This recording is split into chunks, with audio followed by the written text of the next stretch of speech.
안녕하세요. 오늘 당신과 함께 좀 깊이 들여다볼 자료가 있는데요. 바로 포천시청 내부 문제입니다. 네, 안녕하세요.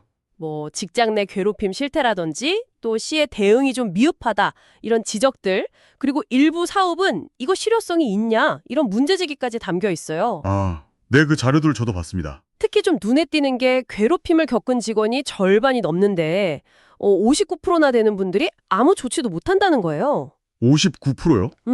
네. 왜 이렇게 다들 침묵하는 걸까요? 오늘 이 자료들 보면서 포천시가 가진 문제의 본질, 그리고 뭐 어떤 해법들이 제시되는지 한번 파헤쳐보죠. 네, 좋습니다. 이 자료들이 그냥 단순 사건 나열은 아니고요. 그 조직 문화랄까, 시스템이 제대로 갖춰지지 않았을 때 어떤 결과가 오는지 이걸 좀 적나라하게 보여주는 것 같아요. 그렇죠. 특히 신고해봤자 뭐 바뀌겠어 이런 불신, 또 혹시 나만 불이익당하는 거 아니야 하는 그 신분 노출 두려움, 이런 게 퍼져 있다는 건 아마 당신도 느끼시겠지만 조직 건강에 굉장히 안 좋은 신호거든요. 네, 맞아요. 이 문제들이 다 어떻게 연결돼 있는지, 그리고 이게 결국 시민들한테는 또 어떤 의미일지 같이 한번 보시죠. 아니, 59%라는 숫자가 저도 보고 좀 충격을 받았는데요. 자료를 보니까 피해자들은 보복당할까 봐 무서워하고 네. 또 어차피 뭐 말해도 안 바뀔 거다 이런 체념 상태래요. 심지어 상담 공간이라는 것도 그냥 사무실 한쪽에 뭐 형식적으로만 있나 봐요. 형식적으로요? 네. 그래서 익명성이 전혀 보장이 안 된다 이런 지적이 나와요. 어떤 직원은 그 상담 공간 근처만 가도 동료들이 제 외적이가 하고 수군댈까다 아예 가지도 못했다 이러더라고요. 얼마나 답답하겠어요. 그쵸. 그 신뢰라는 기반이 무너진 시스템에서는 누가 나서서 목소리를 내겠어요. 어렵죠. 그러니까요. 게다가 독립된 상담 공간을 만들겠다, 아니면 뭐 감사부서로 업무를 넘기겠다, 이런 개선 약속들이 몇 년째 그냥 검토 중이다, 이 답변만 계속하고 있다는 거. 이건 정말 그 조직의 문제 해결 의지가 있긴 한 건가? 이런 근본적인 질문을 하게 만들어요. 네. 검토하겠다는 말은 참 많이 듣는 말인데. 그렇죠. 이게 단순히 의지가 없는 건지 아니면 뭐 다른 복잡한 사정이 있는 건지 이 자료만 봐서는 명확하진 않지만요. 결과는 똑같아요. 변화가 없다는 거. 근데요, 제가 더 좀 이해하기 어려웠던 부분은 포천시의 그 직장 내 괴롭힘 관련 조례 자체가 좀 부실하다는 거예요. 조례 자체가요? 네. 다른 지자체 조례에는 뭐 당연히 들어가는, 예를 들면 괴롭히면 안 된다, 신고는 이렇게 한다, 2차 피해는 막는다, 이런 핵심 조항들이 빠져 있다는 겁니다.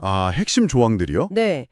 심지어 익명신고를 허위신고로 볼 수도 있다, 이런 내용까지 있다니 이게 과연 피해자를 보호하려는 건지 아니면 오히려 막으려는 건지 당신도 좀 의아하실 거예요. 바로 그 지점. 그게 문제의 핵심 중 하나죠. 네. 그리고 또 조사를 해보니까 가해자의 한 70%가 관리자급이래요. 팀장급 이상이라는 거죠. 70%나요? 네. 그런데 예방교육은 주로 7급 이하, 그러니까 하위직 위주로만 한다는 거예요. 이게 시스템하고 현실이 완전히 따로 노는 거 아닙니까? 와, 그건 정말 문제네요. 원인은 관리자에 있는데. 그렇죠. 마치 병의 원인. 그러니까 관리자는 그냥 놔두고 엉뚱하게 하위직한테만 계속 약을 주는 셈이에요. 자료들을 쭉 보면 어쩌면 문제의 진짜 원인을 좀 외면하려는 거 아닌가 하는 그런 조직적인 경향성까지 좀 느껴지는 대목입니다. 이게 내부 문제만도 아니었어요. 시에서 하는 국내 교류도시 사업 있잖아요. 그것도 실효성 논란이 있더라고요. 교류 사업도요? 네. 자료를 보면 뭐 명절 때 직거래 장터 잠깐 참여하는 거 말고는 경제나 관광, 교육 이런 분야에서 실질적인 교류 성과가 거의 없다고 해요. 실질적인 성과가 없다. 네. 그래서 시민들한테 돌아가는 혜택도 거의 없고 딱 명분만 있고 실속은 없는 사업이다. 이런 비판이 나오는데 이게 혹시 내부 소통이 안 되는 게 외부 사업에서도 좀 드러나는 걸까요? 충분히 그럴 수 있습니다. 조직 내부에서 신뢰나 소통이 좀 무너져 있으면요, 그게 외부 사업에서도 좀 형식주의나 보여주기식 행정으로 나타나는 경우가 많거든요. 아, 그렇군요. 실질적인 가치를 만드는 것보다는 그냥 행사 치르는 데만 집중하는 모습. 이게 아까 이야기한 직장 내 문제하고도 어떻게 보면 맞닿아 있는 거죠. 내부 문제가 해결 안 되면 결국에는 뭐 행정력 낭비나 서비스 질 저하로 이어질 수밖에 없고요. 그 영향은 결국 당신을 포함한 시민들에게 가게 되는 거고요. 네. 그래서 이 자료들이 아주 구체적인 변화를 요구하고 있더라고요. 어떤 것들인가요? 일단 제대로 된 익명신고 시스템. 이거 꼭 도입해야 한다. 그리고 피해자가 좀 안심하고 이용할 수 있게 독립된 상담 공간 마련하는 거예요. 네, 중요하죠. 그리고 아까 말씀하신 문제의 핵심, 관리자들. 이 관리자들 대상으로 교육을 의무화해야 한다. 이런 것들이죠. 더 나아가서는 외부 전문가, 예를 들면 노무사나 변호사 같은 분들하고 연계해서 상담을 받게 하거나 아니면 신고를 대신해주는 시스템까지 만들자 이렇게 제안하고 있어요. 당신이 보시기에도 꼭 필요한 조치들 같지 않으세요? 네, 맞습니다. 더 이상 뭐 검토하겠다 이런 말뿐인 약속 말고요. 실질적으로 작동하는 시스템을 만들어라. 이런 강력한 요구인 거죠. 네, 시스템 구축. 현장의 목소리, 특히 그 고통받는 내부 구성원들의 절실한 외침을 제대로 반영해서 제도를 개선하지 않으면 실매 회복은 불가능하다. 이걸 아주 명확하게 지적하고 있습니다.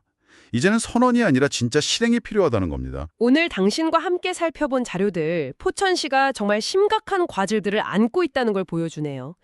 직원들은 침묵하고 시스템은 제대로 작동 안 하고 사업은 형식적이고 결국 이게 다 신뢰의 문제로 모이는 것 같아요. 그렇죠. 신뢰죠. 자료의 뒤적처럼 검토하겠다 이 말 뒤에 숨지 말고 이제는 이렇게 실행했습니다 하고 결과로 보여줘야 할 때가 아닌가 이런 생각이 드네요. 네, 그리고 조직 안에서의 침묵은 그냥 그 안의 문제로만 끝나지 않아요. 네. 결국에는 행정 서비스의 질에도 영향을 미치고 그 부담은 시민들에게 돌아가게 되죠.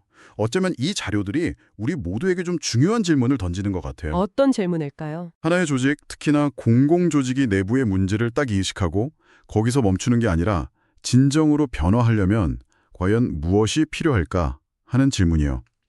그게 외부의 이런 따끔한 지적일지 아니면 내부 구성원들의 자성일지 그것도 아니면 또 다른 어떤 강력한 계기가 필요한 걸지 이 질문에 대한 답을 당신 스스로도 한 번쯤 생각해 보시는 것도 의미 있지 않을까 싶습니다.